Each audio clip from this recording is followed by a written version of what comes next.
Okay, so I figured out, what was it, 9.6 miles. I figured out what that noise was in the beginning. On the front wheel.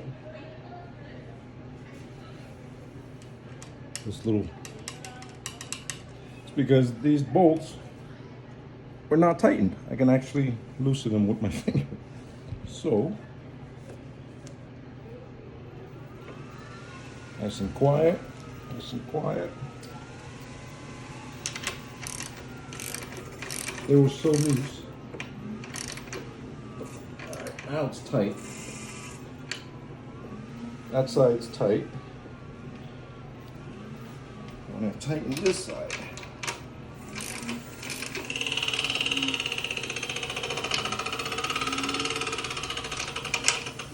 Just gotta adjust. I guess the nuke brakes have to be adjusted, and also, I mean that wheel is way out of true. So to be continued. Who would have expected the two front bolts holding on the wheel to be so loose? Always expected. My bad. Okay, so I completely removed the brake because I was going to adjust it, and to get rid of that. Thought the brakes were rubbing.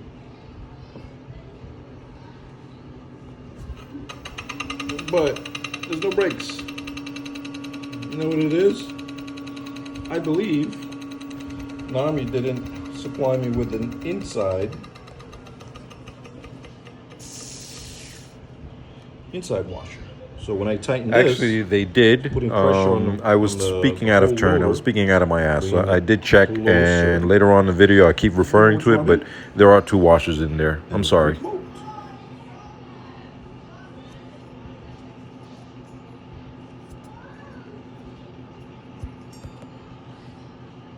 Clarify, full disclosure, that sound was my fault because I was clamping down on that bolt so hard. So I'm sorry again. So now I'm gonna have to take off the wheel to see if there's a missing washer, lock washer, which I think it is. On this side, that's what was rattling earlier.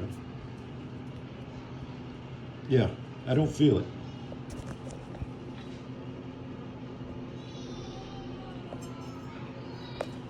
Yeah, I think that's what it is. Actually, no, I do see a washer in there, spacer washer. What the hell is rubbing? That's a big one, right there. Right. And this side. Looks as if there's, no, there isn't actually. Come on.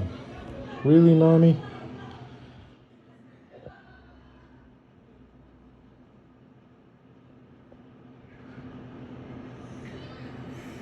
Yeah, so on this side of the scooter, when it came, oops, this washer was making a noise. That's what was making noise when I was going down the road. It was just rattling because the nut was loose. That nut was loose. Both of them. So I tightened this up. It's squeezed. No more sound. But when I tighten this one up, because this one has a washer, this one doesn't have a washer, so it's crushing the hub. Nope. My bad. I'm lying. Right now. I'm a little drunk. That's actually not true. Washers are there. Yeah, your quality control. Sorry, Nami.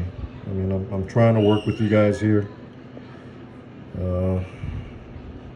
Seriously, like, what the fuck? No cursing. This is just a washer, but the whole thing is like missing washers everywhere. You know.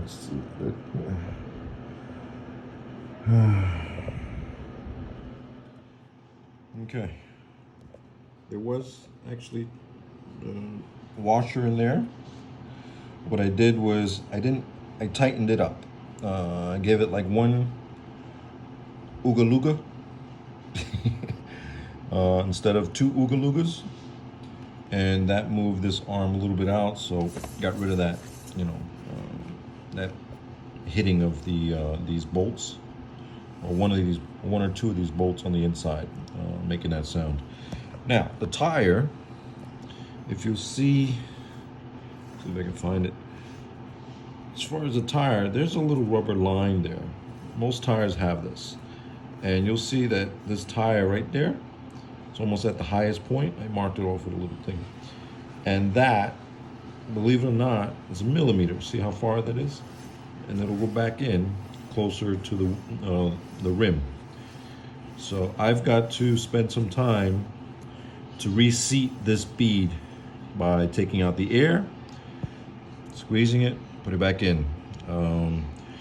It's an easy job. It's not fun because it's tedious, but that'll take care of a lot of the bouncing on the road. Yeah, it's, you know, after that, maybe some weights to offset the, believe it or not, the nipple, that air valve on the direct opposite side. Maybe put like a little tiny, as I was saying earlier, believe it or not, you know, this little tiny air valve, or if you spin it real hard, you'll see this actually, you know, trying through centrifugal force, try and force its weight out, up and out. That adds a little bit, so a tiny weight on this side may help. I haven't tried it yet. I know for my dirt bike, you know, I have a KTM 500, and we do run weights on the on the opposite side of the air valve and bead lock. They're both like an inch apart. So that little thing there at speed, centrifugal forces tends to make the tire bounce on the highway. So what we do is we add weights to the spokes or to the wheel on the opposite side. So I think it's the same thing on this one. But before I do that, because I don't have any weights, I have to buy some Amazon.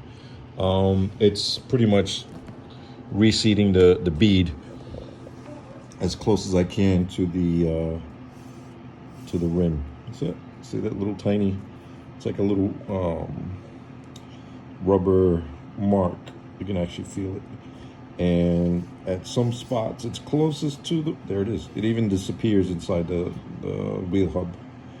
So definitely that little tiny thing makes a huge difference. It's tedious to try and get that in because you got to take out all the air, massage it, put some soapy water, get it in there as best you can.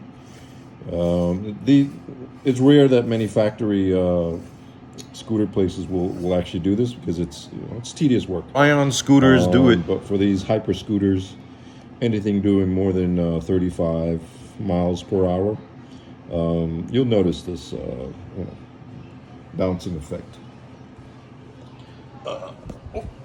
Sorry, yeah, I'm a little bougie here with the dirty Grey Goose martini. Yeah, that's it. You know what, guys, bonus footage. I'll share a little tip with centering your hydraulic brakes that are similar to this. In the Nami manual, it does refer to these two bolts. They're pretty important. I did this on purpose. I actually cocked my bolts sideways a little bit on purpose, just to show you. So you loosen these up.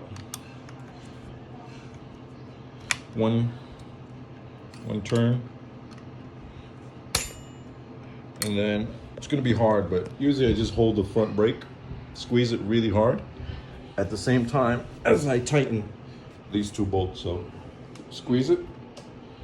When you squeeze the front brake, it'll actually center the floating. It's almost like a floating caliper. It'll center the caliper right perfectly on the rotor. When you cinch it up and you let go, it'll be perfectly centered. So again, I'm hitting the brake, you'll see, hitting the brake, then I only have one hand. So I'm hitting that bolt really tight, that bolt really tight, and then letting go of the brakes. And then I'll just jump, I'll cut the video and I'll show you how centered it is. But right now, it's not centered, it's actually loose. It's horrible. Makes a crazy sound. And I'll jump to it inside. All right, guys, I'm back. Again, I hit the front brakes or the rear brakes really tight. Hold down the brake lever. Then I cinch this one up. Cinch this one up. 2 ooga doogas. Boop, boop, really hard. Boop, boop. And now it's centered. Perfect. Works every time. Booyaka!